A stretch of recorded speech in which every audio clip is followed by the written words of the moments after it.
ایرانی فوج نے شہید رہبر اعلیٰ کی تعزیتی تقریب کے موقع پر امریکہ اور اسرائیل کو تخریبی کارروائی سے باز رہنے کی وارننگ جاری کر دی۔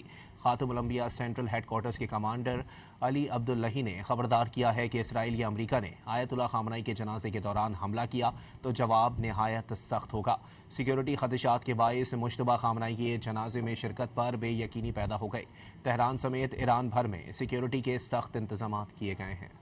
ایران نے شہید رہبر اعلیٰ کے تعزیتی تقریب کے موقع پر امریکہ اور اسرائیل کو تخریبی کارروائی سے باز رہنے کا انتباہ جاری کر دیا۔ ایرانی سرکاری میڈیا کے مطابق خاتم الانبیاء سینٹرل ہیڈ کوارٹرز کے کمانڈر علی عبدالحی نے خبردار کیا کہ اسرائیل یا امریکہ نے آیت اللہ خامنئی کے جنازے کے دوران حملہ کیا تو جواب نہایت سخت ہوگا۔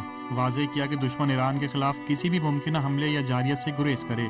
ایرانی پاسداران انقلاب کے کمانڈر کا کہنا ہے کہ شہید آیت اللہ خامنئی کی نماز جنازہ کے انتظامات سے متعلق حتمی صورتحال واضح نہیں۔ شہید رہبر اعلیٰ کی الوداعی تقریب کے لیے ایران بھر میں سیکیورٹی ہائی الرٹ ہے۔ ہجوم اور سیکیورٹی خدشات کے باعث تعزیتی تقریب پلان کے مطابق ہونے کا امکان نہیں۔ بعض میڈیا رپورٹس کے مطابق سیکیورٹی خدشات کے باعث آیت اللہ مجتبیٰ خامنئی اپنے والد کے جنازے میں شرکت نہیں کریں گے۔ بھارت میں ایرانی سپریم لیڈر کے نمائندے نے کہا کہ مجتبیٰ خامنئی شہید رہبر اعلیٰ کے جنازے میں شریک نہیں ہوں گے۔ ادھر تہران میں ایک تعزیتی تقریب میں پاسداران کے commander in chief brigadier general Ahmad Vahidi نے بھی شرکت کی، جو جنگ کے بعد پہلی بار منظر عام پر آئے ہیں۔